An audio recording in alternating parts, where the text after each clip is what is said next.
Juline, vous êtes actuellement professeure de CFA au Simone Veil et dans votre agence de soutien scolaire, vous êtes également une pédagogue passionnée, spécialisée dans la formation de la pédagogie de la classe autonome.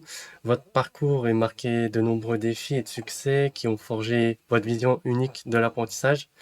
Bien que vous ayez manqué de quelques places près le concours de l'éducation nationale, cela fera de votre échec votre plus grande réussite puisque vous avez réussi à transformer cela en un élan motivateur, enfin une vraie force motivatrice pour développer vos techniques qui sont inspirées de modèles déjà existants, mais qui fera une méthode vraiment exceptionnellement efficace. Il suffit de voir dans le témoignage des élèves.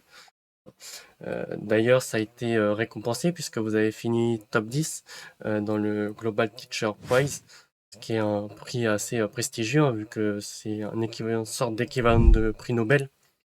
Cette reconnaissance, elle vient souligner un peu votre engagement auprès des élèves, mais aussi de l'éducation. En plus de cela, vous avez écrit un livre intitulé La prof qui murmure aux oreilles des ados. C'est une source d'inspiration, que ce soit pour les éducateurs, mais aussi pour les étudiants comme moi. Vous avez créé également un e-book, un site internet, des formations sur la pédagogie, du matériel de pédagogie complet d'ailleurs, c'est des packs complets et là, ça vient démontrer votre envie aussi de partager les connaissances. Nous savons que la connaissance, elle a d'intérêt que si elle est partagée, et c'est aussi notre rôle de partager notre passion. Vous avez un objectif actuel qui est de répandre la classe autonome et de prouver que par des moyens simples et efficaces et des bonnes techniques, on peut arriver à motiver et à faire en sorte que les élèves réussissent. Vous avez cet élan-là d'améliorer constamment ce système et de le partager au plus grand nombre dans vos conférences et toute la publicité que vous faites aussi. Et ça, c'est très remarquable. Nous savons que ce genre de profil comme le vôtre est inestimable pour l'éducation. On voit notamment en France une petite tendance à la baisse de niveau dans certaines matières. On a aussi des étudiants déprimés, voire même dégoûtés de l'école. On a tous un peu connu ce passage, que ça soit au collège ou au lycée, où ça devient difficile et contraignant. Vous allez, avec ce système-là, ces techniques-là, briser un peu ce mauvais élan qu'on a ancré dans les élèves et le transformer en une vague d'épanouissement et de réussite. Et c'est pourquoi aujourd'hui, il me tenait vraiment à cœur de vous rencontrer, de vous partager quelques questions, que vous puissiez répondre à quelques questions. Mais en tout cas, dites-moi si j'ai tout bon pour l'instant sur votre parcours. Oui, c'est tout bon. Ok, très bien.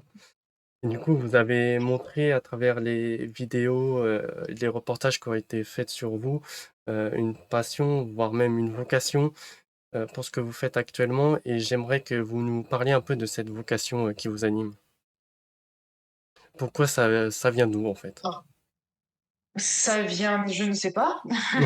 C'est tout l'intérêt d'une vocation. Je pense que c'est irrationnel, ça ne s'explique pas. Ça prend au cœur, quoi. Moi, enfin là, vous voyez, ce matin, j'étais dans mon CFA, en train de préparer la rentrée des classes. J'y ai passé la semaine passée, alors que c'est les vacances. Tous mes collègues sont encore en vacances et moi, je suis dans la salle des profs en train de découper, plastifier, créer, et j'adore ça. C'est pas, je le fais pas parce que je suis obligée ou parce que je suis maso, parce que vraiment ça me fait plaisir. Je rentre le soir, j'ai la patate, j'ai le sourire, parce que j'adore créer, j'adore imaginer les cours que je vais faire pour les élèves, créer du matériel, créer des outils pédagogiques.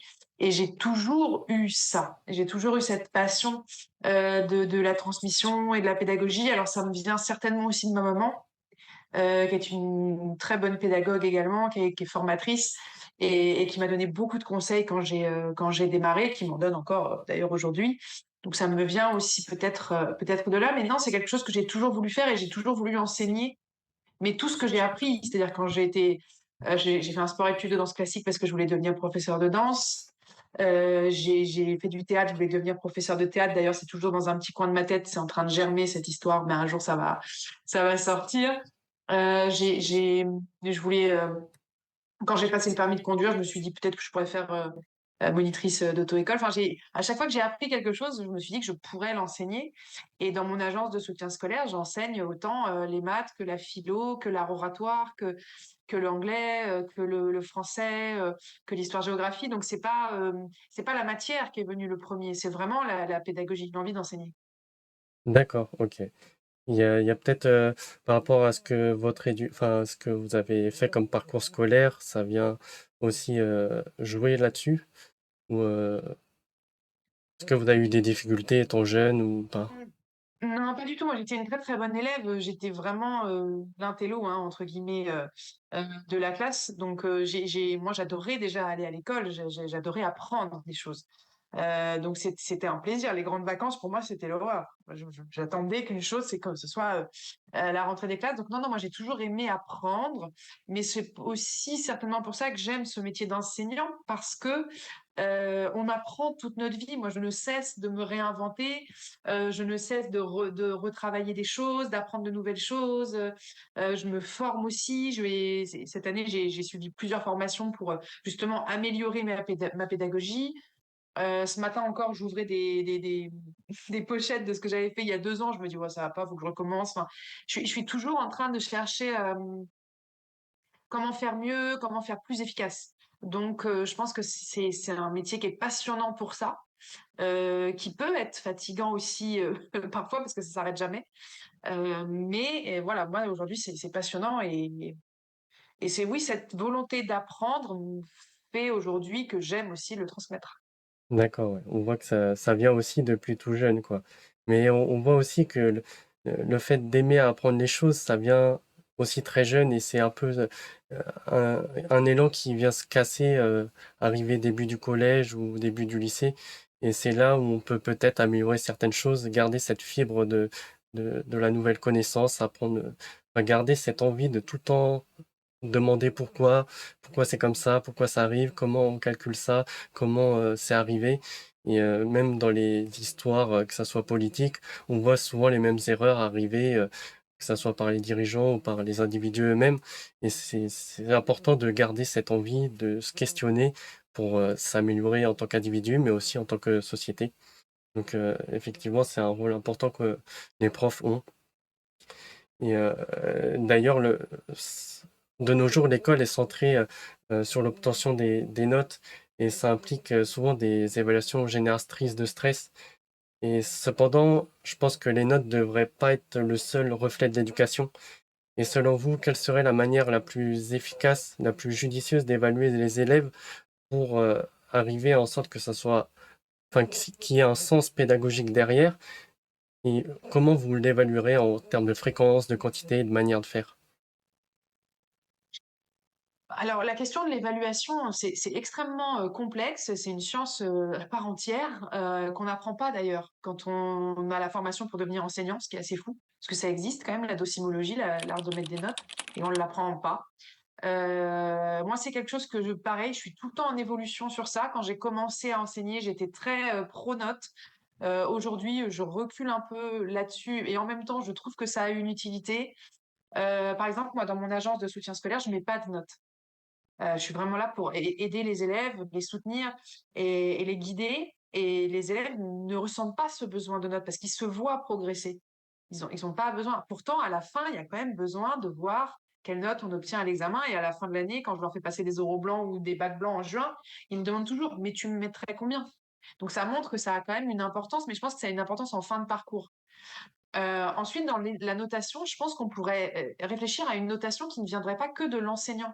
On pourrait faire une notation, tripartite, en fait. C'est-à-dire que l'enseignant pourrait donner son avis, les camarades pourraient donner leur avis et l'élève lui-même pourrait donner son avis. Moi, quand je note, par exemple, les exposés, on fait comme ça. C'est-à-dire je demande aux élèves: «Bah, combien vous metteriez à Paul?» Alors ils me disent: «Bah, 15, 17», mais je leur dis: «Mais par contre, vous argumentez.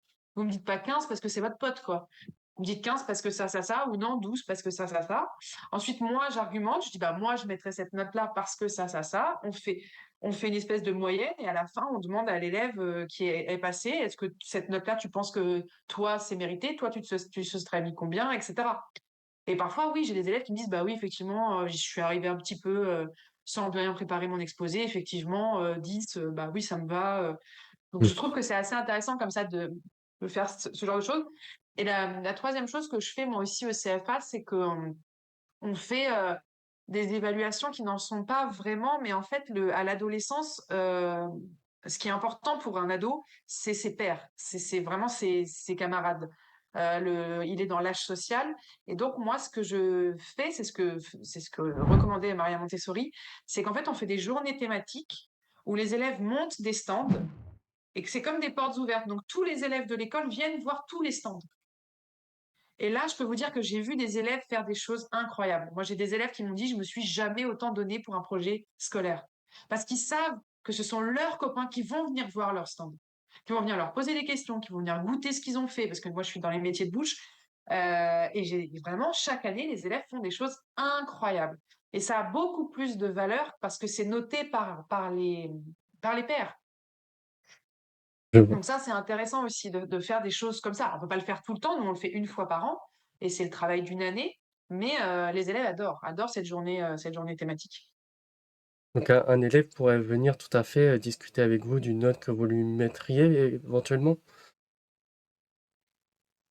Bah oui, moi je suis très ouverte à ça. Ça peut m'arriver de faire des erreurs en plus, donc un Bien élève sûr. peut totalement venir, me voir si j'ai, mal compté ou fait une erreur.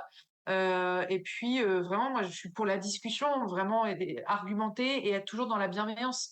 De dire à un élève, bah, là tu vois ça vaut, 5, mais il y a 5 choses qui sont acquises. Regarde, ça c'est bien, ça c'est bien, ça tu savais pas le faire il y a 6 mois, c'est OK. Maintenant ça c'est encore en cours d'acquisition, mais voilà, et moi je dédramatise beaucoup, les notes, avec mes élèves. C'est-à-dire je leur mets des notes parce que je suis obligée dans un établissement où on me demande de mettre des notes, donc j'en mets beaucoup.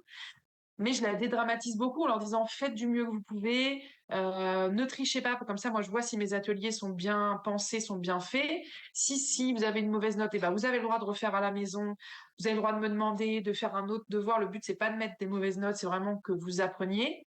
Et ça fonctionne super bien.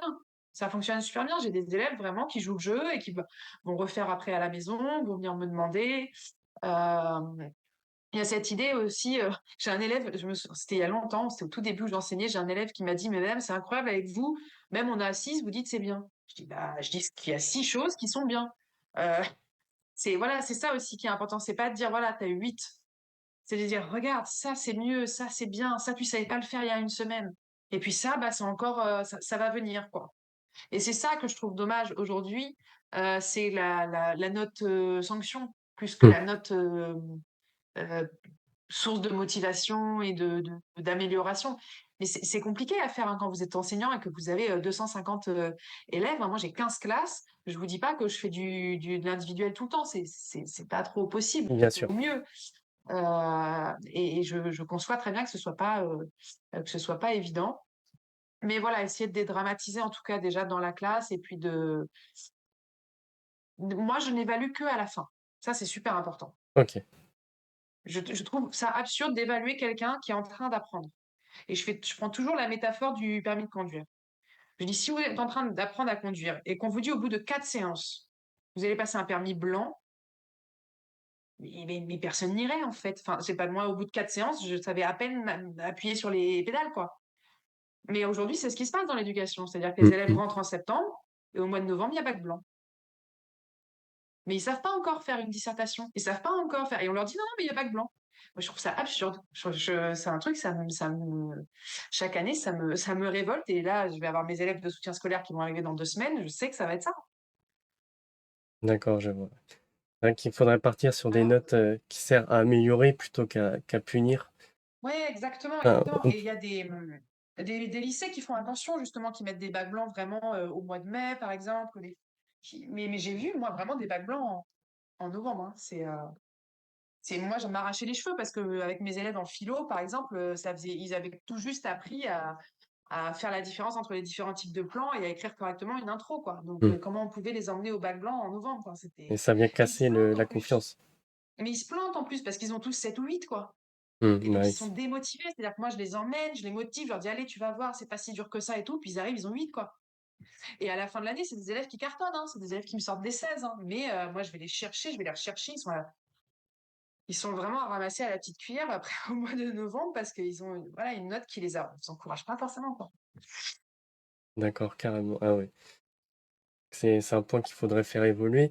Sinon, toujours parce qu'on parle du professeur qui met des notes, est-ce que vous aurez pour les professeurs des règles d'or à connaître pour, enfin les points fondamentaux pour à la fois captiver ses élèves, aussi leur transmettre l'envie d'apprendre et de construire un cours de façon à ce que ça soit possible pour eux, quoi. Alors, bah, pour motiver les élèves, la première chose, c'est de faire ce qu'on dit et dire ce qu'on fait. C'est de la cohérence pédagogique. C'est la première chose. Mais c'est pas toujours le cas et moi-même, hein, ça m'est arrivé de pas être cohérente du tout, hein. Je le dis parce que je l'ai vécu. Et c'est la première chose quand vous dites à un élève: «Voilà, on va faire ce chapitre-là en tant de temps et le contrôle, ce sera sur ça». Vous pouvez pas au dernier moment changer et mettre un contrôle sur autre chose ou enfin, voilà, faut vraiment être cohérent. C'est la première chose. La deuxième chose, c'est, utiliser ce qu'on sait sur ce qu'on connaît du cerveau. C'est-à-dire qu'aujourd'hui, on sait très bien que l'attention maximale, d'un adulte, c'est 10, 15, 20 minutes max. Donc vous pouvez pas faire un cours de 2 heures en descendant. C'est juste pas possible, on le sait, ce n'est pas efficace. Ça fait plaisir à personne. Enfin, c'est donc moi je fais des cours maximum de 20 minutes en descendant et après tout le reste, c'est vraiment pour que l'élève il soit motivé et concentré et impliqué, il faut qu'il soit acteur. Donc c'est la chose la plus importante, il faut que la personne qui doit apprendre, qu'elle ait 6 ans, 12 ans, 25 ans, 40 ans, elle soit engagée activement. Ça veut dire qu'il faut créer des exercices pour que la personne soit réellement engagée activement, pour qu'elle fasse, qu'elle apprenne vraiment en faisant. Après autre chose sur la motivation, c'est, on ne retient pas ce qui ne nous intéresse pas. On le sait, le cerveau ne retient pas. Quand on s'en fiche, on ne retient pas. Donc il faut créer l'intérêt. Il faut créer l'intérêt, il faut créer une curiosité. Il faut créer une curiosité. Donc il faut déjà que le prof, il ait envie d'être là, il soit motivé, il ait une passion pour ce qu'il a envie de transmettre. Ça paraît bête, mais c'est pas toujours le cas. Mm. Il y a des professeurs qui, après des années de carrière, sont démotivés, ils vont entrer dans les pieds. Et là, il faut se poser la question, pourquoi ils y vont entrer dans les pieds? Qu'est-ce qu'on a fait qui fait qu'ils ont perdu cette passion, etc. Ça, c'est autre chose. Mais oui, faut être déjà impliqué, passionné dans ce qu'on a envie de transmettre. Ça, c'est sûr.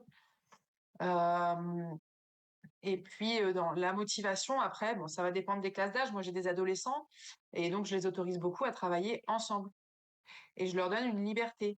Ils ont un plan de travail avec plein d'ateliers à faire et ils les font dans l'ordre qu'ils veulent, autant de fois qu'ils veulent, avec qui ils veulent. Ils peuvent reposer un atelier, faire un autre ou le refaire après. Et cette illusion de liberté, parce qu'ils doivent tout faire, hein, mais cette illusion de liberté, de faire à son rythme, etc., et ben ça change tout. Juste de tester ça, de donner cette liberté de faire autant de fois qu'on veut, à son rythme, avec qui on veut, quand on veut, dans l'ordre qu'on veut, bah moi, ça a tout changé. Et c'est pas juste pour moi, c'est pour tous les professeurs que j'ai formés qui ont appliqué la classe autonome et qui ont exactement les mêmes retours que moi, qui me disent ça a tout changé. Y compris sur les retours des élèves, quoi, j'imagine. Mais oui, moi j'ai formé des profs qui m'ont dit mais c'est incroyable, j'avais des élèves, j'avais jamais entendu le son de leur voix et depuis que je fais de la classe autonome, ils se sont révélés. J'ai une prof que j'ai formée qui m'a dit mais moi j'ai un élève autiste. La première fois qu'on a fait de la classe autonome, il m'a dit ah enfin un cours pour moi. Il s'est retrouvé. Euh, on avait appliqué des choses qui voilà qui étaient bien pour lui. Mais c'est en fait la classe autonome, ce qui est génial, c'est que ça fonctionne sur énormément de profils d'élèves. C'est-à-dire que ça va fonctionner sur des élèves brillants, ça va fonctionner sur des élèves en difficulté, ça va fonctionner sur des élèves dyslexiques. Moi, j'ai beaucoup d'élèves qui viennent de l'étranger, qui parlent pas encore bien le français, ça fonctionne bien sur eux. Les élèves avec des troubles autistiques, enfin vraiment, ça fonctionne sur beaucoup, beaucoup de profils. Les élèves très agités, les élèves très calmes, et inversement, parce que ce que j'ai mis dans la classe autonome, c'est fait exprès, c'est réfléchi pour que ça fonctionne sur différents profils. D'accord, et donc une fois qu'ils sont autonomes, vos élèves, quelle est la place de l'enseignant à ce moment-là? Il faut rester sur un cours quand même dynamique et vivant. Comment il va se positionner? Alors, dans la phase d'autonomie, qui est la moitié du cours, le professeur, il a 4 buts, il a 4 rôles, en fait. Le premier rôle, c'est d'observer.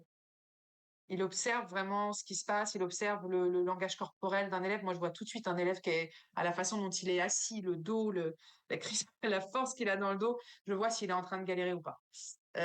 Ou dans les yeux, parfois, ça se voit tout de suite.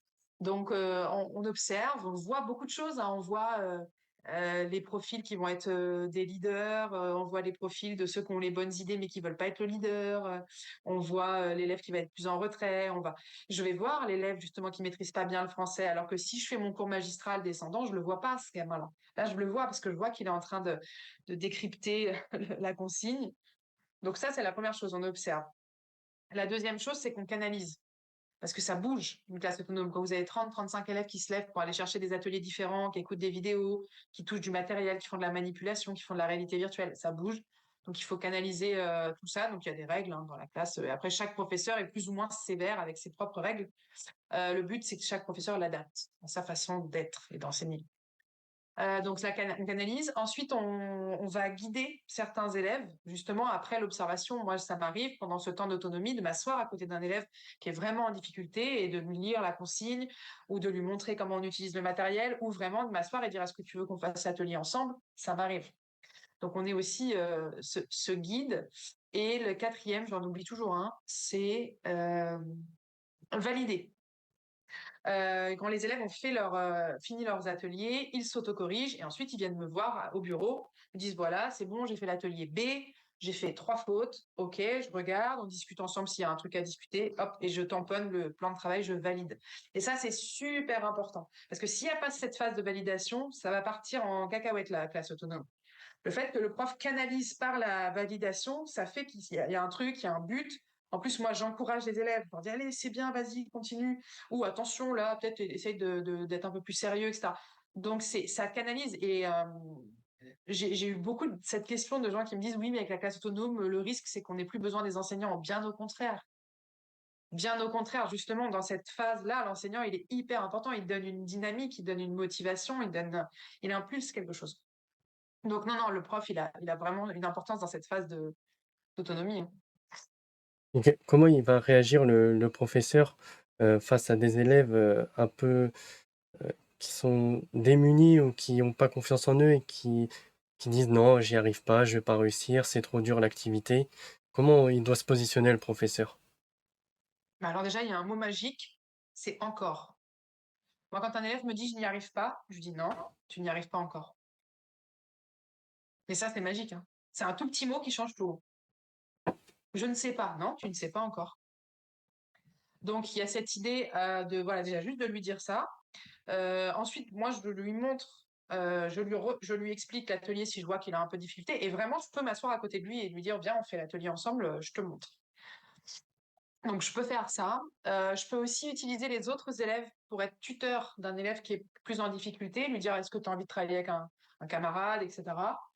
Euh, mais il y a vraiment un gros travail de mise en confiance et de dédramatisation. C'est-à-dire que moi, un élève, quand il sort un atelier de flashcards de dates et qu'il voit qu'il y a 35 dates à apprendre par cœur et que ça ravive en lui peut-être de mauvais souvenirs, bah, je lui dis non, mais attends, t'inquiète pas, on va faire d'abord 5 dates, et puis si ça va pas, tu reposes, on refait demain 5 autres dates.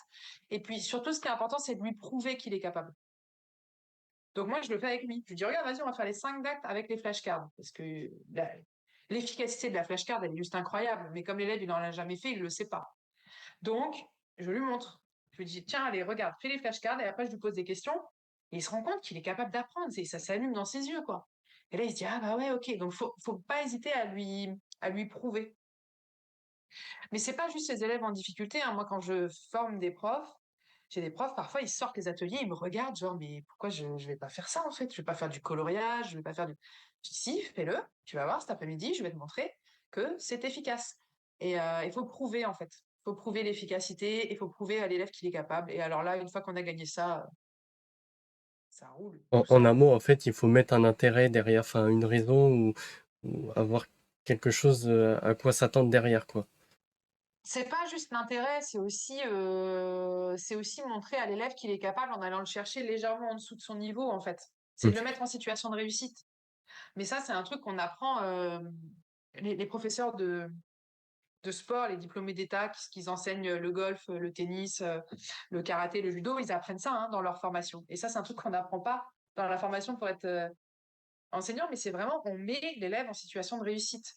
Parce qu'en fait, quand on met l'élève en situation de réussite, il se passe quelque chose dans le cerveau qui fait qu'on sécrète la dopamine, Mmh. et la dopamine fait qu'après on est motivé, et que donc on va persévérer dans quelque chose qui est plus difficile. Alors que les profs qui me disent non, non, mais moi je les casse dès le début de l'année, comme ça ils savent à quoi s'attendre. Ben non, en fait, on le sait aujourd'hui que le stress, c'est pas bon pour un cerveau apprenant. Et qu'il faut plutôt être heureux, détendu, zen et se sentir aimé et encouragé. Donc, moi, c'est ça que je fais. C'est vraiment de leur dire, je suis là pour toi, je te lâcherai pas. Tu ne sais pas encore, tu vas y arriver, et je vais le chercher légèrement en dessous de son niveau. Et souvent, en soutien scolaire, c'est ce que je fais. En mathématiques, notamment, les élèves qui viennent me voir, et souvent, ils ont c'est un cauchemar pour eux, les mathématiques. Je vais les chercher légèrement en dessous du niveau, ils se disent, ah, mais j'y arrive super bien. Hop. Et après, je monte le niveau, quitte à les emmener bien plus haut que ce qui est demandé par les programmes. Et ils sont pris, en fait, dans cet élan de réussite. La réussite entraîne la réussite, quoi. Et c'est vraiment un cercle Exactement, vertueux. j'ai des élèves au bac de français, qui me sortent des dissertations alors que 2 ans avant, ils savaient pas rédiger et qui me disaient: «Non mais moi je ferai jamais la dissertation». J'en ai eu un cette année, je l'ai eu en quatrième. Il savait pas rédiger, vraiment rédiger 5 lignes pour lui, c'était l'horreur. À partir de la seconde, je lui dis: «Bon, je vais commencer à t'apprendre la dissertation». Il dit: «Non, non, non, non, c'est mort, jamais je prendrai la dissertation, moi je vais faire le commentaire». Je dis: «Écoute, je pense que tu seras meilleur en dissertation, donc on va apprendre la dissertation». Et ben, il a eu 19 au bac de français, Incroyable. écrit à la dissertation. Parce que, mais il a bossé, voilà, il a accepté à un moment donné de me faire confiance et de me suivre et de suivre petit à petit toutes les étapes que je lui ai enseignées, et ça l'a fait, quoi. Il y a tout un rôle, accompagnateur du professeur, mais aussi dans le sens de la relation. On voit le professeur au-dessus de la classe qui commande les élèves, alors que là, j'ai cette impression sur la classe autonome qu'il y a un peu une sorte d'égalité où vous venez au contact et on fait ça ensemble. C'est pas juste moi, je vous dis d'apprendre, mais on fait ça vraiment ensemble, c'est nous. Il y a plusieurs postures dans la classe parce qu'en fait, il y a les 3 temps. Donc le temps où je suis vraiment en train de faire le cours descendant, là oui, je vais être plutôt en posture, ce qu'on appelle ex cathedra en pédagogie, où je suis devant, je fais mon cours, j'ai des interactions avec mes élèves, mais je suis vraiment en information descendante. Je théâtralise beaucoup les choses pour que ce soit un peu drôle, et cetera. Et puis après, dans les autres phases, là, oui, effectivement, je vais me mettre à l'horizontale. Enfin, vraiment, avec les élèves, c'est une relation horizontale. C'est-à-dire que je suis avec eux, je me mets à côté d'eux à la table, et je fais avec eux et je valide avec eux. Mais parfois, ils ont même plus besoin de moi, hein. C'est parfois, ça roule vraiment tout seul. Ils ont besoin de moi pour la validation, pour l'encouragement, mais au bout de quelques semaines, quelques mois de classe autonome, après, ça ça roule, quoi. Et c'est ce que j'essaye de vendre aux professeurs, c'est de leur dire que finalement, une fois que ça fonctionne, et ben, pour le professeur, c'est génial parce qu'on est beaucoup moins fatigué quand on fait de la classe autonome. Ouais, j'imagine bien, ouais. Il me vient une question, parce qu'on parle, en fait, sur le moment de la classe autonome, mais après, est-ce qu'il y a des devoirs à la maison? Comment vous gérez le après? Pas de devoirs à la maison OK. du tout, puisqu'ils font tout en classe. J'ai pas besoin de donner de devoirs à la maison, puisque en classe, ils font. Ils font vraiment tout, tout, tout. C'est pas je parle, je parle, je parle, puis à la maison tout seul, ils vont faire les exercices. Non, non, non. C'est les exercices, on les fait en En cours. classe. Donc non, non, il n'y a pas de devoirs à la maison. La seule chose qu'ils doivent faire à la maison, moi, mes élèves de CAP, c'est la préparation de leur examen. Et pour qu'ils puissent le faire justement de façon totalement autonome, j'ai fait plein de vidéos sur YouTube avec toute la méthodologie. J'ai sorti un manuel qui va avec. Enfin, il y a tout ce qu'il faut pour qu'ils puissent prendre le manuel, avoir les vidéos sur YouTube et faire tout en autonomie avec moi en vidéo. Ça, c'est la seule chose qu'ils font à la maison. En soutien scolaire, c'est pareil, ce qu'ils font à la maison, c'est voilà, c'est la préparation de leur examen. S'ils ont envie de faire une dissertation en plus, ils ont envie de se faire des petites fiches, avec, leurs, exemples pour la dissertation ou leur philosophe pour le bac de philo. C'est écrire voilà, leur grand oral et puis venir me le montrer après. Mais, non, non, moi je donne pas de devoirs à la maison, et de toute façon en CAP, je n'ai pas le droit d'en donner. OK, d'accord. parce que c'est des élèves qui sont salariés. Et ça, c'était nouveau pour moi quand je suis arrivée en Mmh. CFA. Et donc j'ai appris à faire sans devoir à la maison. Parce qu'avant, j'étais quelqu'un qui donnait beaucoup de devoirs à la maison, parce que j'étais persuadée qu'on apprend en faisant. Et j'en suis toujours persuadée. C'est juste que au lieu de les laisser tout seuls à la maison en galère, tout seuls devant leurs feuilles, à pas savoir quoi faire, je leur fais faire ça en classe. Où là, je suis là et s'il y a besoin, ils peuvent me poser toutes les questions parce que moi, comme j'ai cette double casquette avec le soutien scolaire, je vois ce que c'est un élève qui arrive le soir à 17 heures, qui ouvre son cahier de texte ou qui regarde sur Internet et qui comprend pas ce qu'il faut faire et qui est démuni. Je le vois tous les jours. Donc, je pense à ça aussi, moi, quand je suis en classe avec mes élèves et de me dire, bah non, je peux pas leur donner des choses à faire tout seul à la maison où il y a personne pour les aider, quoi. Donc en fait, un cours, ça comprend et apprentissage et révision ensemble. Ouais. En fait, dans les ateliers, ils révisent. Quand ils font les ateliers, comme ils ont des ateliers de flashcards, des ateliers de mind map, des études de doc, des choses à mettre dans l'ordre, beaucoup de choses de manipulation, en fait, ils apprennent en faisant pendant le cours. Et en plus, comme moi, j'ai des élèves qui sont en alternance, bah, le cours d'histoire, on l'a fait, puis après, on le revoit que 3 semaines après, hein. Donc, autant dire que quand je faisais du cours descendant, Louis XVI, ils avaient oublié, hein. Enfin, c'était et c'est ça aussi. En fait, la classe autonome, elle est née de toutes ces frustrations que j'avais, moi, au quotidien, en face de moi, d'élèves avec que je vois pas souvent, qui révisent pas, qui sont salariés, que je vois qu'une fois toutes les 3 semaines. C'était tout ça, en fait, qui sont, voilà, qui maîtrisent pas la langue pour certains, beaucoup de dyslexiques, beaucoup, des grosses classes. Voilà, mais un jour, je me suis posée et je me suis dit, OK, qu'est-ce que je fais pour que ça soit efficace, quoi? C'est un vrai exemple parce que de retenir, moi, quand je révise, je dis que j'apprends les informations one shot ou j'apprends la première fois et ça me revient même un mois après sans problème. Et en fait, je suis en études supérieures en médecine, on pourrait dire oui, mais t'es en médecine, t'as l'habitude. Mais en fait, là, sur des élèves qui sont moins considérés comme ayant l'habitude d'apprendre des grosses informations, le fait de pouvoir réciter quelque chose 3 semaines plus tard, en n'ayant qu'une fois le cours, qu'un apprentissage, c'est vraiment de l'ordre de l'exception, en fait, hein. Mais oui, non, complètement. Et moi, tout ce qui était apprentissage par cœur, j'avais abandonné, en fait. J'avais abandonné avec mes élèves. Je me disais, non, ça marche pas. Et en fait, c'est juste que j'avais pas la bonne méthode. Et maintenant, je sais qu'en leur faisant faire avec des flashcards et avec des mind maps, eh ben, ça fonctionne super bien. Parce qu'ils sont acteurs de l'apprentissage et parce que c'est eux qui font et c'est eux qui me disent. Et j'ai même pas besoin des fois de leur dire. Ils apprennent, je sais pas moi, les flashcards sur les personnages de la Révolution française. Ils viennent me voir, ils me disent c'est moi, je connais les personnages. Je dis ah bon, c'est qui Danton? Et j'ai même pas besoin de dire ah t'as pas bien révisé. Ils me regardent, ils cherchent, ils me disent oui je vais refaire les dates. Et voilà, et ils repartent tout seuls, ils vont refaire leur truc tout seuls. Et il y a ça aussi, c'est qu'il n'y a pas cette espèce de sanction, il n'y a pas ce truc genre t'as pas travaillé. C'est toujours dans la bienveillance et dans la bonne humeur la classe autonome. Intéressant. Ça fait construire une image où en fait la correction, c'est une bonne chose.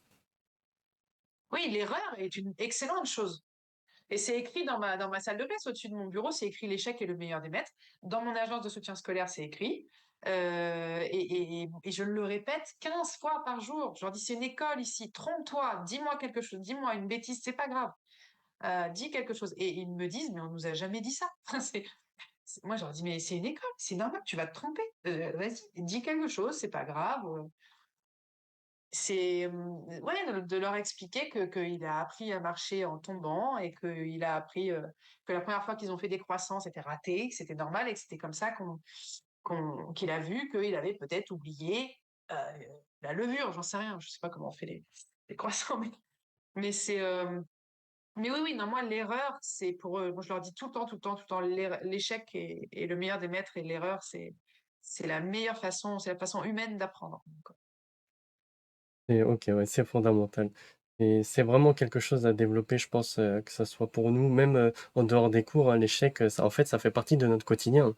On échoue plus qu'on réussit et on réussit uniquement parce qu'on échoue au final. Et bien sûr, et on apprend plus d'un échec que d'une victoire. On se remet tellement plus en question, on cherche tellement plus de choses. Là, j'ai un élève dans mon agence de soutien scolaire, ça fait plusieurs années que j'ai 100% de réussite. Et là, cette année, j'ai un élève qui n'a pas eu son bac. Il a le rattrapage, il l'a pas eu. Et je lui ai envoyé, là, il y a une semaine, un livre que moi j'avais adoré qui s'appelle Les Vertus de l'échec de Charles Pépin. Donc je lui envoie ça, puis je lui mets un petit mot sur la première page en lui disant, voilà, je lui ai laissé digérer quand même entre début juillet et mi-août que voilà, il n'a pas eu son bac et c'est dur pour lui. Mais je lui ai dit, voilà, lis ça, tu vas voir, c'est brillant. Tu vas voir, ça va te faire un bien fou. Et il m'a envoyé un petit message en me disant, ah, merci et tout, je vais lire. Voilà, c'est de lui dire, mais tu te rends pas compte, tu es en train de vivre un truc horrible, c'est dur pour toi parce que tous tes copains ont eu le bac, pas toi et tout, tu vas devoir redoubler, c'est difficile, tout ça. Mais tu te rends pas compte ce que tu vas apprendre de cet échec-là. Et je suis sûre que je lui ai mis, je suis sûre que tu en feras des choses magnifiques. Et c'est ça qu'il faut arriver à transmettre aussi aux élèves, c'est de dire voilà, le monde s'arrête pas de tourner. Ok, t'as raté, mais ça va t'apprendre pourquoi t'as raté. Je pense que lui, ça lui a mis un petit coup aussi en se disant ouais, j'ai peut-être fait un peu le mariole dans l'année, donc ça va lui mettre un peu de voilà de plomb dans la tête. Euh, mais voilà, moi je trouve que ce livre, il est super, je l'ai offert à plein de monde. Et, ce livre dit ça vraiment, dit mais il faut arrêter avec l'échec. Euh, couperé, quoi. Faut montrer aux gens que l'échec, c'est hyper formateur. Et de toute façon, c'est même prouvé neurologiquement. Enfin, avec la séquestration de dopamine quand on fait une erreur, il y a tout un pan en fait de l'éducation. En fait, un professeur limite, enfin, je pense peut-être qu'il pourrait avoir des cours de neurologie en fait sur la dopamine, comment ça agit l'échec, le succès, comment entretenir la motivation avec la dopamine, toutes ces choses-là. Et Bien je sûr. trouve que Mais ça, c'est pas dans la formation, en fait. C'est-à-dire que les neurosciences et les sciences cognitives, si le professeur ne fait pas la démarche d'aller se former lui, d'aller regarder, d'aller lire, d'aller chercher, il ne sait pas. Moi, je suis allée former des profs il y a quelques mois. J'ai un prof qui m'a dit, je vois pas comment mettre de la couleur, ça peut l'aider à mieux comprendre. Et là, je me suis dit, mais qu'est-ce que je peux faire face à ça, en fait? C'est-à-dire il n'y a même pas les bases du fonctionnement du cerveau. Mais aujourd'hui, je prends le pari. On fait la sortie d'un lycée. On demande aux profs comment fonctionne un cerveau qui apprend. Je pense pas qu'il y ait grand monde qui soit, pas peut-être le prof de SVT, parce qu'il y en a beaucoup qui seraient capables d'expliquer ça. Et c'est absolument pas de leur faute. Ils sont pas formés. Donc moi aujourd'hui, mon combat, il est là, en fait. C'est pour ça que je vadrouille dans toute la France, sur mes jours, où je suis pas au CFA, pour aller former des profs. Parce que c'est la base. C'est la base. C'est la formation des enseignants. Et moi-même, je me forme parce que je sais que c'est la base. Donc, il y a plein de trucs encore que je sais pas. Il y a certainement encore beaucoup d'erreurs que je fais par manque de formation. Et donc, voilà, je vais me former un maximum aux choses que je trouve importantes pour améliorer à chaque fois et être au plus près de ce qui se dit au niveau du cerveau et des élèves et de la psychologie et des sciences cognitives. Ouais, ça répond aussi à la question que j'avais, ou comment on pourrait changer un peu ce système figé. En fait, tout simplement en La apprenant au formation. prof. Voilà, ouais. La formation. Mais la formation de qualité. Parce qu'aujourd'hui, dans la formation, il y a de tout, hein.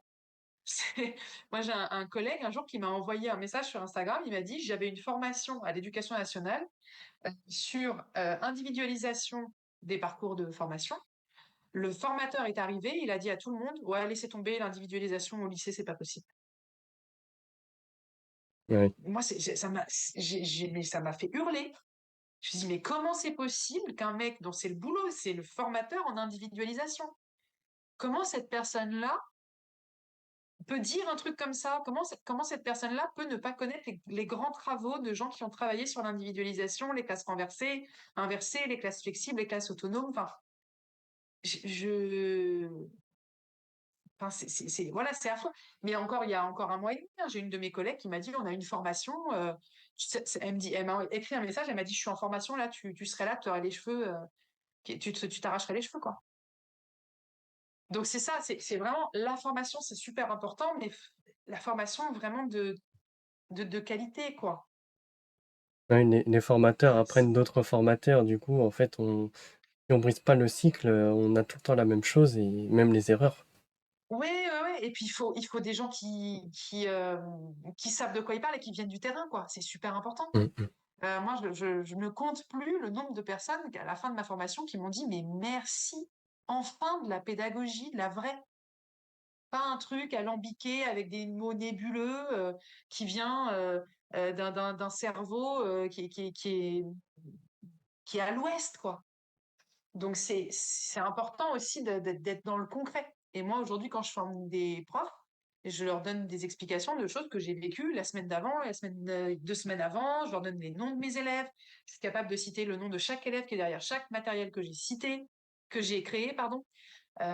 C'est voilà, c'est du concret. C'est des questions que j'ai au quotidien. Les élèves, je les ai en face de moi tous les jours, donc c'est important d'avoir aussi dans la formation, et ça, c'est de plus en plus le cas à l'éducation nationale, donc c'est bien, ça va dans le bon sens.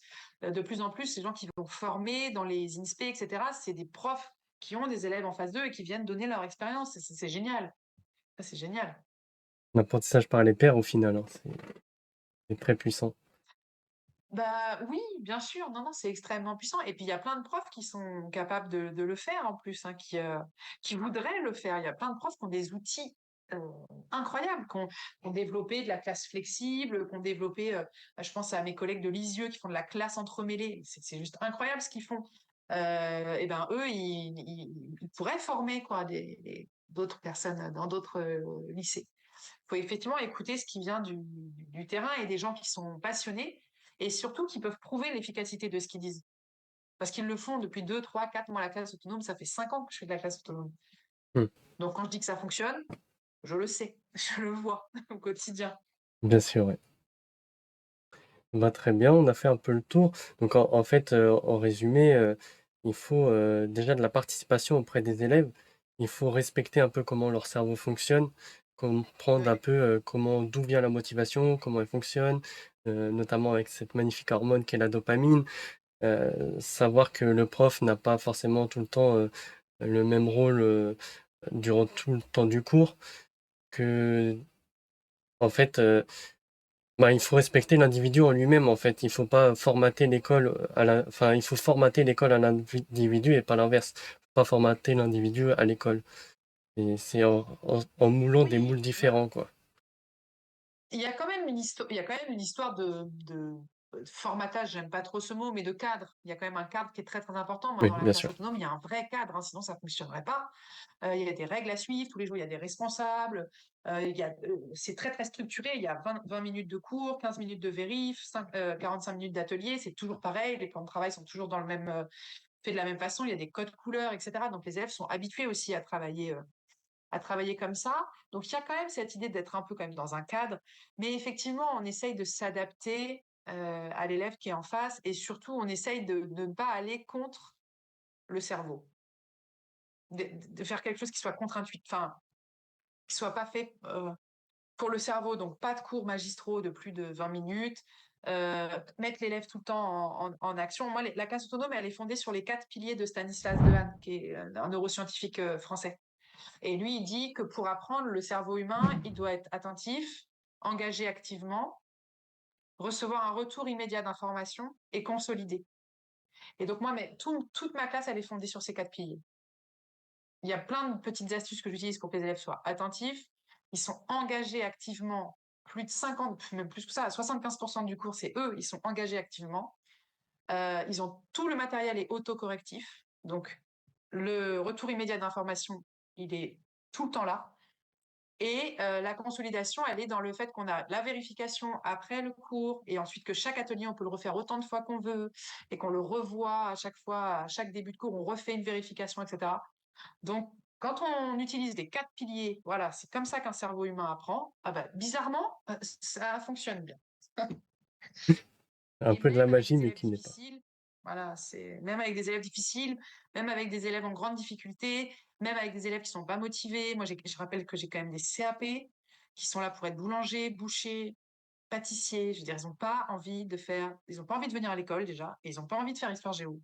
Donc, ça fonctionne très bien avec ces élèves-là, mais j'ai formé des profs qui l'ont fait dans des lycées généraux avec des classes vraiment très studieuses, et ça fonctionne aussi très très bien. Magnifique. Très bien. Bah, c'est vraiment super ce qui est en train de se mettre en place et cette évolution. et on espère voir des changements assez vite dans l'école, surtout face aux événements d'actualité qui changent beaucoup de choses. On voit par exemple les IA arriver, on a eu des crises sanitaires. Enfin, cette adaptation, elle est vraiment essentielle dans l'éducation et vraiment, je pense que les élèves en ont vraiment besoin. Et voilà, il faut maintenir cette amélioration, hein. Je vous remercie, Juline, pour tout ce que vous nous avez expliqué. Et je vous dis à bientôt. Bonne continuation. Merci. Merci.